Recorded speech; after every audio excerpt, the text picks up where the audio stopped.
Aqui quem fala é Fabiano.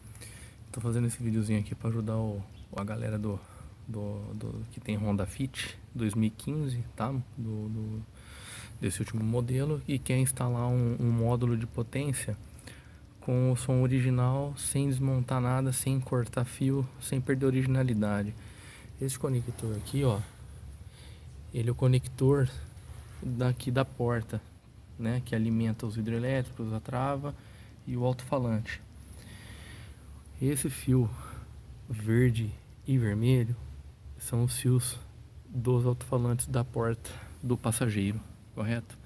Então eu tô pegando daqui a alimentação da saída do áudio do rádio para alimentar a entrada da potência, certo? Que eu vou colocar no porta-malas. E como vocês podem ver aqui, ó, não tem corte no fio. Eu peguei um fiozinho um pouco mais grosso e coloquei, né, dentro das cavidades da onde se encontra o fio do alto-falante aqui no conector, e coloquei assim uma cintinha Hellman pequenininha para não ter movimentação do fio. Logo eu volto com mais explicações aí.